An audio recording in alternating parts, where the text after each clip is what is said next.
Good morning. This is Harry, and I'm here with July 2023's comic book haul video. Today we've got about 21 different books to take a look at, so we got plenty to do. So let's go ahead and flip the camera up, down, up, down, up, down, upside down, down to the desk, and we'll see what we've got. All right, so here we are on the desktop. Like I said earlier, we've got 21 books, totaling $62.01. That's about $2.95 a book or thereabouts, so not bad for a discount there. So first on the list, we've got Battle Chasers number 10. So this is about, 10 years, 15 years, maybe even 20 in the waiting? But finally, Joe Mad has gone ahead and released a brand new Battle Chasers book. So I was very back and forth on getting it because it has been so long. But I figured, I enjoyed the series before. Might as well take a look at it now and see what we've got. Sorry we get a little bit of glare. It's early in the morning and I'm using the overhead light today. But yeah, it looks just like it used to look. So Red Monica looks like Red Monica, and the characters whose names I don't remember anymore because it's been so long look like I remember them looking. So I may go into my old books and pull out my actual issues that I have. Otherwise, I may just read this one, see what it's like to catch up. I'm sure that they have a catch up thing in the beginning, like a recap in the beginning, and then we'll go from there. But Battle Chasers number 10. I know that there's another 2 coming out. I don't know if 12 is going to be the end of the series or what, but I'm kind of excited to see something that never finished actually get finished. Next on the list, we've got Breath of Shadows, number 5. I believe this is the final installment. And, we're following the group of rock and roll musicians that are out in the wilderness looking to see if they can find a ritual drug. And things are getting weird and funky and insectoid. This has not been a series that has disappointed. It's been a very good series so far. Let's see if I can get some of that glare off. My goodness. A lot of glare there. But anyways, that's a really cool cover. So I believe that this is the final issue, if I'm not mistaken. I've enjoyed this one quite a bit. It's one of those deeply psychological stories, and there's not a lot of that in comics all the time, and I appreciate this one. We've got Chilling Adventures presents Camp Pickens. So this is another in the series of Archie books that are horror related. And this one's got the cover by Francesco Francavilla, which I love their work. And inside we've got a very cartoony style versus what you've been seeing in some of the Archie stuff. But it's a camp-based horror. So I assume that's going to have a bit of a Friday the 13th-ish feel to it. Or it may just be very zany and out there. So one of the things I've been seeing is this ad for The Archies coming out soon on Netflix. I'm wondering what that series is going to be like. So Camp Pickens has always been the go-to summer destination for the youngsters of Riverdale. It's a rite of passage for the teen residents to hold the coveted camp counselor positions. However, Camp Pickens' mysterious past shrouds a deep, dark secret. It's cursed, and this summer all of its campers are going to find out the hard way in this one-shot anthology that reunites the team behind the mega-hit comic series Revival, featuring the terrifying talents of all these people. So it's going to be an anthology type thing, which, I enjoy. It's a horror type thing, which I enjoy. So I'm planning on enjoying that quite a bit. Next up, we got The Curse of Cleaver County, Book 2, from Source Point Press. So the first issue I enjoyed. The zero issue from, I think it was Free Comic Book Day, or it might have just been a zero issue, I also enjoyed. And here we get. I love the art style that we have in here. Oops, got a little bit of butt there, and not a, no one ever expects the butt. But yeah, in here, has a cool looking art, cool little story. I noticed that the not next issue, but the two after that, so I want to say number 4 and 5, got canceled on DCBS. So I'm wondering if this series is going to get canceled, or if something else is going on. So Dungeons and Dragons Saturday Morning Adventures. This, I believe, also is the last issue. And what I'm just discovering is last month, when I had the cover, I was looking at it and I thought, oh, there's Venger's Wing on the cover. Well, there's Venger, as well as Dungeon Master. So it appears as though there were a series of covers that interlink with each other that I did not know. So I believe the first issue I have a cover that does not match up with the rest. So it is what it is. But yeah, so Venger has appeared, which was just a matter of time before we get that. And we're going to have the big climactic showdown. And I think that says the end. The end until the next adventure. And then, this is Godzilla. Oh, Godzilla over there. Here there be dragons. There's a pretty cool looking Godzilla there. And also the Rocketeer. I was obsessed with the Rocketeer when it first came out as a movie. I really thought that the aesthetic was cool. I loved his helmet. The whole thing was really neat. But it was never as good as I thought it was going to be. So maybe the comic's better. Who knows? Frank Frazetta's Death Dealer.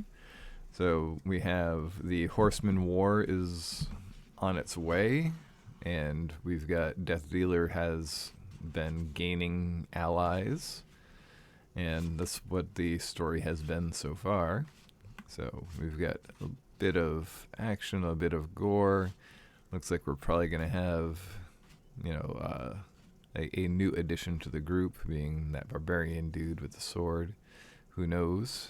Well, I will know soon enough when I actually get a chance to read the book. So, yeah, they're doing a good job with the alternate covers on this as well. So I do like the official Frazetta cover, but both the other covers are looking pretty nice too. Oh, that one's pretty cool. Let's get that 6-pack. So, Frank Frazetta's Death Dealer, followed up by Frank Frazetta's Mothman. So, in the Free Comic Book Day haul, I had the Frank Frazetta's Frazettaverse, and they introduced Mothman. So, I think it's going to be pretty neat. And it was actually just the first few pages of this. I was wondering if it was a separate story or what. But yeah, it has Mothman is from outer space, and he's kind of a dude bro from outer space. And so far, it's been pretty cool. So I'm looking forward to reading it in greater context. But man, like this alternate cover, that's really cool. This one here, that's really neat. I like that.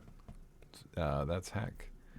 Hack does good work. I need to know their whole name because I just see Hack and I say Hack and that's it. But anyways, so yeah, Mothman, pretty good what they had in the Free Comic Book Day for Zetaverse, and I have expectations that this is going to be a fun series. At minimum, it's going to be fun. So let's get that rolling on. Disney's Gargoyles. We got Demona on the cover. And I've been really liking these covers with the very realistic painted gargoyles. And we're getting deeper into the story with Goliath having been imprisoned. Looks like we're going to have Demona back in the fold. and we're going to see where all of this is going to go. So it's been a fun little series so far. And Demona has always been one of my favorite characters, and actually having her back in the story will be kind of neat. So, see what they're going to do with her. The gimmick, number 4. We're getting closer and closer to the end of this one. I love the breakfast shot here. And last issue, our main character got his mask ripped off for a picture, and that's no good because he is wanted. So I'm going to see where all of that goes. And the series has been surprisingly good. I didn't have great expectations for it, but I had, I'll say, medium expectations, and it has met or exceeded medium expectations. So, and again, these little backup stories that they have are a nice little addition. So, the gimmick continues going on. And we've got Grimm number 11. So the series for me is just about done. I believe that I'm going to have one more issue, or the last issue, or this is the last issue I'm actually getting for Grimm. Because I just did not care for the storyline where it was going. And I'm very indifferent overall about the characters and the developments. It's lost my interest quite a bit. So I don't know if this issue is going to do anything to regain said interest, but I'm sort of done with it. So Grimm number 11, I think 12 might be my last one. This might be my last one. We'll find out next month.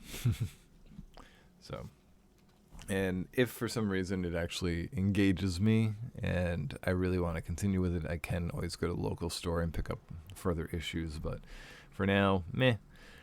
So we got Hairball, number 3 and number 4. So these covers are really cool. I love the art style that they have for the covers. And interiors are dark and horrifying as we expect them to be for this comic. I've really enjoyed Hairball so far, and I believe that these are the last 2 issues of it because it's not a forever storyline. It's just a mini-series, but it definitely is, or I should say has been, a very good mini-series so far. So, but yeah, this is, I think, going to be some of the history of the cat, perhaps. And given that everything's a brighter color, I'm guessing that something better is going to happen. Maybe she's going to get to like her cat that's evil. We'll see. Lamentation number 2. So this series has been pretty neat. I read the first issue, and it is better than I was expecting. It's a young actress. She went for an audition, and she is now stuck living inside of the play with the actors. It's really neat. So it goes between the reality of them acting and the reality of them inside of the play. And they have to sort of finish out the whole play. So it's a neat horror idea, and I'm looking forward to see how that all turns out. I want to say there's at least a couple more issues left, but Cullen Bunn's doing a good job with this one. I dig the psychology that they have going on here, and the concept of it.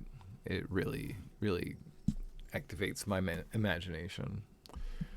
So, Last Barbarians. I'm not sure which number because I got the cover that has no title.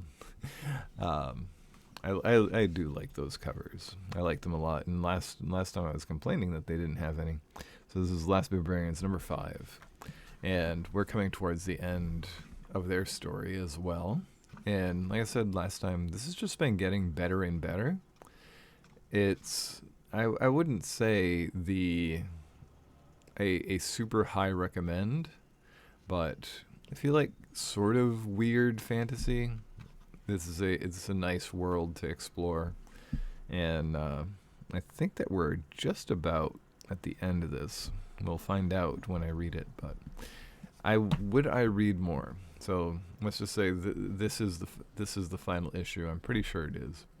There may be one more after, but yeah. Let's see what we got. Yeah, they don't have any ads for a future one, so that's probably it. So if this is the last one, would I read another series of it? Well, it depends on how this one ends, but for the most part, I probably would. I probably would. So, but probably is the key. Magic Order number 4. Magic Order Series 4, number 5. Goodness me. So, did not get a black and white cover for this one, but did get this really creep-tastic cover. So, we're still playing around in other realities, trying to get back to our own, and dealing with all of that. So, and then we're going to be getting, it seems like they'll be getting back to the main reality and potentially resolving some of the storyline. So there's one more issue as part of this story arc, the part 4 story arc. So I feel like we haven't spent enough time in the mainline reality to really engage with the villains and that sort of thing. So I don't know. Magic Order's been kind of weird for me lately. So the Nasty number 3. I've enjoyed Nasty number 1. I've enjoyed Nasty number 2. Number 3 is here, and I think that I'm finally actually going to actually do a full-on review of it because it's been that good. It's worth taking a deeper look at. What we found is our main character, Thumper, is actually making a horror movie to replace the one that was lost. And we're finding out all sorts of things that have happened to reality now that he's watched that first tape of the missing horror movie, like the video Nasty that got destroyed in the VCR. That was supposed to be a super rare movie that gave him his imaginary friend that's in reality. Now reality is warping even more. So it's been pretty neat. Pretty neat. The Neighbors. So continuing on with The Neighbors, this has been an intriguing series. So this is number 4, and there's one more to go. And yeah, like I said, I've definitely gotten a lot warmer on the series as it's going on. And there's, like I said, one more issue left. The 5th issue that I ordered, I actually ordered by mistake, I ordered the retailer incentive variant, so it's super expensive. So I don't normally buy special covers or that sort of thing that are really priced outside of the norm, but it happened. So next month or so, we should see what a really expensive retailer incentive cover looks like for The Neighbors. But like I said, it's been a good series. It's not something that I would have ordered a retailer incentive cover for, but we'll have more of that discussion next time. Nightwalkers continues. Again, I dig these covers. They've done a great job with them. This series is also coming towards its end. And, we actually see the hourglass reflected inside of the story. That's pretty neat. So I think that we're finally going to get the answer to where these undead have been coming from. And we should see pretty much a resolution to this story within the next issue or so. So Source Point Press has done a good job with this one. I do recommend it. The setting has been neat. This has been one of the few actual creepy horror comics that I've read that have actually been like, I find this creepy. Just thinking about it. So it's been a good read. It's hard to do horror comics because you can't really suspend a lot of disbelief. You can't really engage the audience the same way you do with a horror movie or even with a horror novel, because you don't get quite as inside of the characters. But in this, they've used just the ideas of things and the claustrophobia and things like that that really kind of uh, work into your psyche and give you a good feeling of horror from this. So, I've enjoyed this so far. Nightwalkers. Planet of the Apes, number 3. I love this cover. So I was doing some reading online, and there are people that are upset that it's not based on the original Planet of the Apes timeline, and that it's set in the Rise of the Planet of the Apes universe. I like that it's set in the Rise of the Planet of the Apes universe. I was not expecting to see Dr. Zaius or anything. Would I like to see Dr. Zaius? Yes. I would like to see all the classic Apes characters.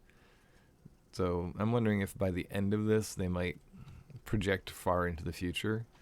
But in the last issue, the previous issue, I should say, they actually had how things are going elsewhere in the world outside of America, specifically in Borneo, where the orangutans and the humans are living side by side in peace versus what's happening in the U.S. with the basically war between the apes and humans. So, been pretty neat. Planet of the Apes. Stray Sheep number 5. So, finally, I've gotten word from DCBS that they are not going to get issue number 2. And so I have 1, 3, 4, 5. I actually ordered a issue number 2 through eBay. So that'll be coming in later this week. And I will finally be able to actually read the series. So we'll maybe I'll talk about this a little bit next time, just to give you my full summary of what I think of the series. But yeah, this is my first actual disappointment from DCBS that they didn't have the number 2. I did not get notified that they didn't have the number 2 until recently. Like, I actually had to send them an email, and like the hour after I sent them the email, I got the notification that they canceled their delivery of number 2. And then this morning, which was like 2 days after I sent the email or so, more than that, they said, "Oh yeah, we sent you an email saying that we got shorted that." I'm like, okay, but it was after the email I sent you. But I didn't bother replying or anything.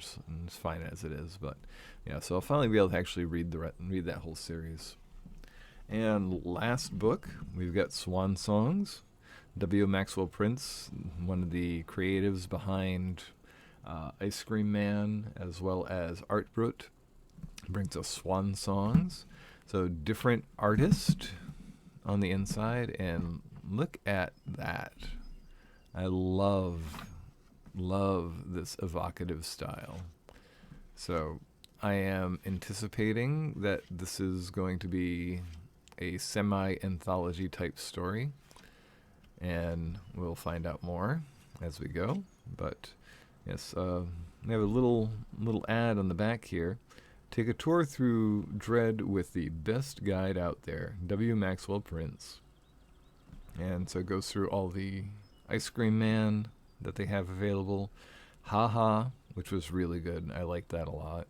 Art Brut, which we enjoyed. And then moving into Swan Song. So, yeah, ending on a good, positive note. So let's go back up top to say goodbye. So those are the comics that we have for this month. I'm looking forward to getting through the pile. I think that Swan Songs is probably the one that I'm looking most forward to digging into. Looking forward to seeing a lot more of Lamentation, and really intrigued with how Breath of Shadows is going to end. Wondering if the Dungeons and Dragons Saturday Morning Adventures is going to end our heroes in any meaningful way, or if it's just going to kind of be a open ending feeling. I am really looking forward to getting in Stray Sheep number 2 so I can actually read through the rest of the series. And beyond that, I think it's a pretty good pile. I've really enjoyed that. I think that this is going to be a good month of comics reading. So, that said, if you are just here to watch comics go by, that is the end of the video for you. So don't forget to like, comment, subscribe, interact with us. If there's anything that you want to see more of, go ahead and just comment away, and we'll do our best to take a look deeper at each of the books that you would like to know more about. So beyond that, if you want to stay and hear me talk at you for a bit, I will talk at you for a bit. So, time to talk at you for a bit. Last month. I got a book. It's Lonely at the Center of the Earth. It was a trade paperback that I got from one of the local stores, Rubber Chicken Comics. They had a big sale on trades, and it was like $5 per trade. Some trades were $1 each, so it was a good deal. So anyhows, it's Lonely at the Center of the Earth by Zoe Thorogood, and it has been a remarkable book. I really enjoyed reading it. It had a lot of expressionistic content with the way that she portrayed depression. So the premise of the book is it's 6 months out of her life where she's trying to struggle through depression, a depressive episode. And it's a very unflinching look at what it's like to suffer with depression. And as a person who dips in and out of having periods of the blues and who has in the past had a bit of depression, it really resonates very well because it's not a cloying, sweet look at depression. It's not romanticizing it, and it's almost, it hits a point where it's almost wallowing within itself. And at one point, she refers to it as misery porn, which I'm like, yeah, it kind of is. It shows how bad things can get, which then makes, if you've been through the shared experience of depression, you will say, oh yeah, I find that relatable. And then Zoe goes in to talk about how everyone's calling her work relatable and how difficult of a thing that is to wrestle with. And it's just been very, very intriguing read. It's a nice study of character. It's a nice, like, I don't want to say nice. It's a good portrayal of a person that's multidimensional. So a lot of times in an autobiography, it will either be a person that's really lampshading themselves, where they're like, hi, I'm a horrible person, or they're glorifying themselves. This is, I feel, a very realistic take on what Zoe Thorogood likely is like. So there's the truth of how she's portraying herself versus how she may actually be, and you can tell that there's probably a middle ground in there somewhere. So, but it deals with all different kinds of themes. It deals with a little bit of love. What what's that like for her inside of her world? Familial connections, a lot of guilt, a lot of like I'm going to use this thing. So to get through my problem. So one of the early on conflicts, and I don't really want to call it conflict, but early on conflicts is she has a Comic-Con she's supposed to go to, and she's using that as incentive to get through the depression. So she's sort of wading through depression, just like 10 days until the con, 9 days until the con, 8, and just really focusing on having a future. And then it's right around the time COVID hit, and the con gets canceled. And so all of the what she was using as inspiration to drive towards to get her through the depression just goes away, and that's just the rug gets pulled out from under her on that. And as the book goes on, the next months of her life are dealing with the feelings and ramifications of all of that, while also trying to work as an artist, while trying to use the book she's currently working on, which is the book you're reading, um, as a way to keep moving forward. And then there's a lot of neat meta stuff in there. There's a lot of neat just visuals that happen. And overall, for me, it's a very high recommendation, especially if you've gone through any struggles with mental illness, particularly depression. It's comforting to see how someone else goes through the problem and to not feel so alone, especially when it comes to something like depression, which can feel very lonely. And even when you like when you're in the midst of it, the loneliness is, I think, one of the least things that matters. But when you're hovering on the outside of it, it's something that really starts poking in. So it's, like I said, very good read. I'd 100% suggest it. And that's what I get to say about that. And that sort of is a good transition, or as good of a transition as I'm going to get as I move into my other topic that I want to talk about today, which is it's the summertime and I get the blues bad in the summertime. And this year has been not not any different than any previous year. It's been a rough few weeks. I'll say the end of June into the beginning of July was really tough for me, and now things seem to be getting a little bit better, personally. So I managed to do some stuff with friends this past weekend, which was good. It was good to socialize and get out a bit and get out of my head and get out of my mind space that I've been in, and just be able to reset my thoughts into a better direction. So one of the things I did is I'm sort of sat down and tried to make a new schedule for how I'm going to do things over the next few weeks. So what's happened is I don't have any more miniature painting to do right now. I have nothing that's primed. And so that sort of left a big hole in my day-to-day. And so I'm in the midst of trying to visualize and then make what my schedule is going to be like without painting.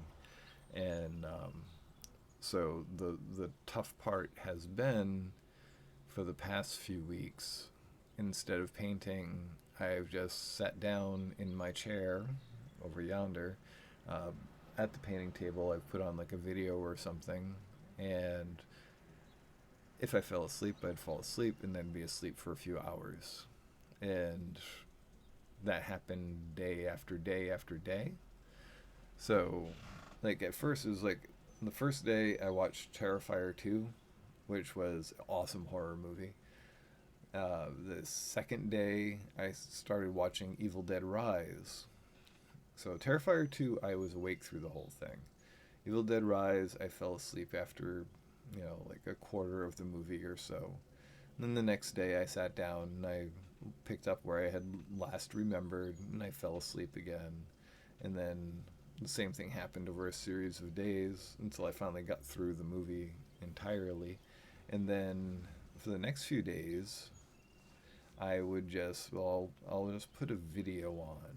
And I put on like It was a wrestling building character, where he was talking about how Gold Dust as a character developed, and a few other wrestlers. And I seriously would just put it on and listen to it, and I would just close my eyes and go to sleep. Previous to watching Terrifier 2, when I was doing that, I would just put on a podcast and I would listen to the podcast and I would just go to sleep. So since I've not been painting, my mornings have been wake up, eat breakfast, sit down at my painting table with the tablet, put on some form of entertainment, but just go to sleep. And sleep until 8:30, 9 o'clock, when I will do my exercises, go take care of the rest of my day. And it's really not been a good mental place for me to be, where my day is centered around get up, eat, sleep, go run some errands, eat again, read a book, go to work, go back to sleep. So my days have had become dominated by just sleeping, which is not a good place to be. So I've made some rearrangements in my schedule uh, by setting expectations of what I want to do and what I don't want to do. The thing is, if I'm tired and I want to take a nap, that's fine. But if I'm not actually tired and I'm just literally gonna sit there to eventually lay there and eventually fall asleep, what's the point? What's the point of listening to something and don't mind me as I crackle my wrists. What's the point of me sitting there listening to something with the express reason of just falling to sleep when either I could just plainly go back to bed, or I could do something that would be a little bit more productive for me. So that's where I'm at with that. So we're getting into a better place. The second half of the summer is likely going to be better than the first, and we'll go from there. So today is a hugely busy day, so that's why I'm still in my pajamas. But I was like, I'll put this video together instead of taking a nap, and then I will go get my day going. We're going to have a video probably before the end of the week. So this I'm gonna post likely on the 15th. So may have already had the video that I'm talking about.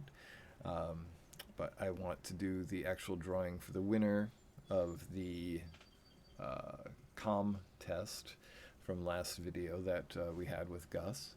And I'm going to put that together, and then I'm going to have this one, and then see if I can get back onto a good schedule for videos, because I think that's one of the things that I can do with the hours that I was just throwing away over the last few weeks. So, that said, I hope that you all have a wonderful rest of the month if I don't see you, and we'll see you next time. Right? Bye-bye.